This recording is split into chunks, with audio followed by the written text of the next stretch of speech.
Hey, it's Aaron from GameEnthus.com, and this one's about Mystik Belle for the Xbox One. It's also available on PS4 and has been available on Steam for quite some time. And here's some quick exposition.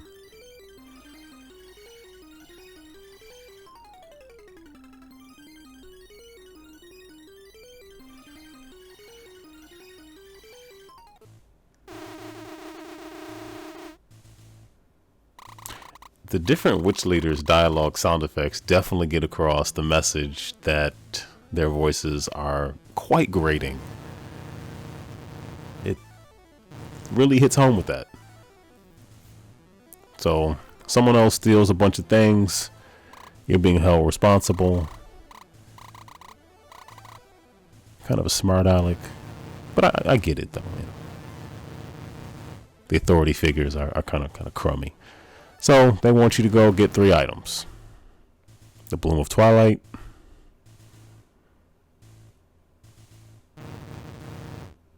a claw of a werewolf, and a dragon scale. Typical and common household products in most households, right? No? Okay.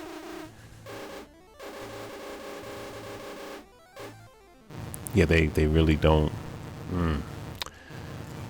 I apologize, but I'm enduring it as well. So Belle has a rather large character on screen, and with an initially shallow and consistently floaty jump. She typically uses flames as a weapon of choice, and killing enemies is what allows her to level up, gain experience, and level up. There are many tasks and puzzles to solve using items that she picks up throughout the school and the adjacent areas. Belle can use a magical travel mirror and magical storage chest that I doubt really needs to be explained. Okay, your stuff, once you put it in, it's available in every single chest in the game. There, I explained it. Even though I said I wouldn't. Or alluded to not doing it. Doesn't matter.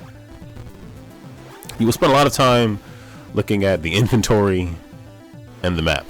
Make sure you have things quite right.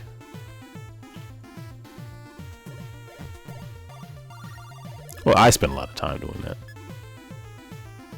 The mini map I didn't really find quite as useful. I often just opened up the full map. But that's just me.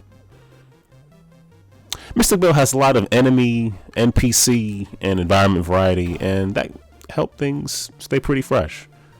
I mean, you go from fighting broomsticks to bats to, I mean, there's all types of enemies and weird people who work and or live in the school or around it, who have various motives and varying ideals on what hygiene and I guess keeping things sanitary are.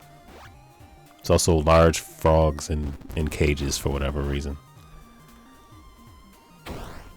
Because why wouldn't you have large frogs in cages?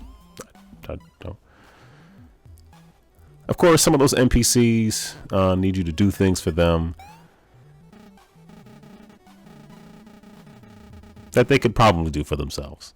But upon completing many of those tasks, you are rewarded with new abilities and certain items that you will need in your quest to pick up the 3 things that I would like to list right now, but I'm not going to. There's also some really weird boss battles. There's a lot of them.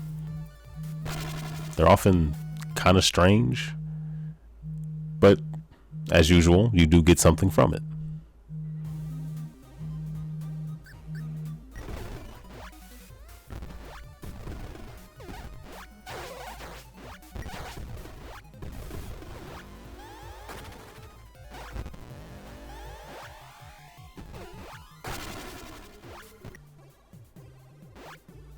You can access some areas that you're not quite ready for and suffer the consequences, but the penalty isn't too bad unless you were just about to level up.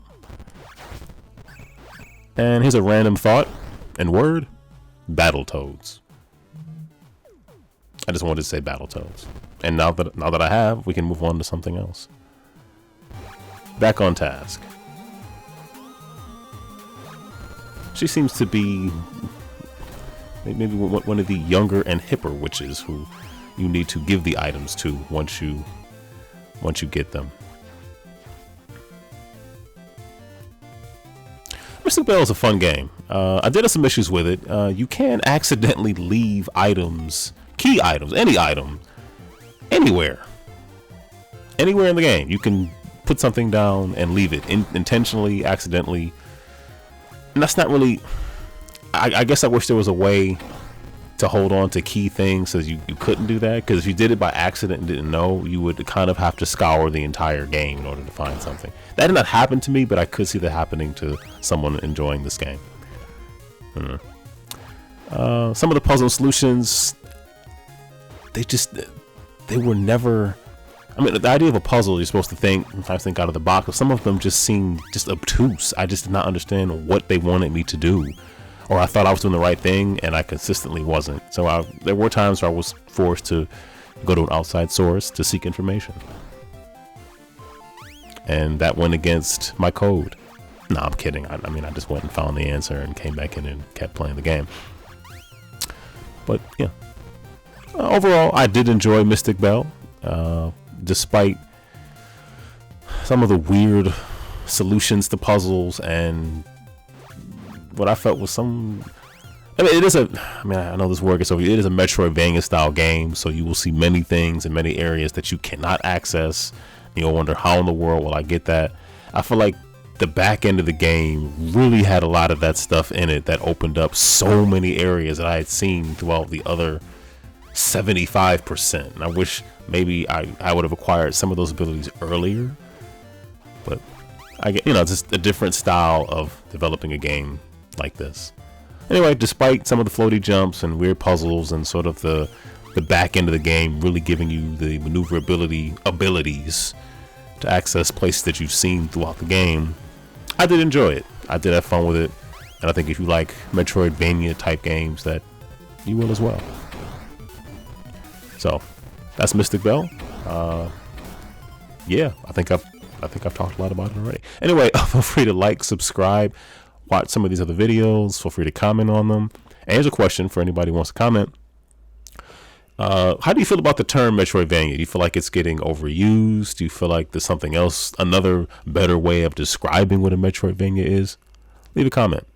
Thanks for watching.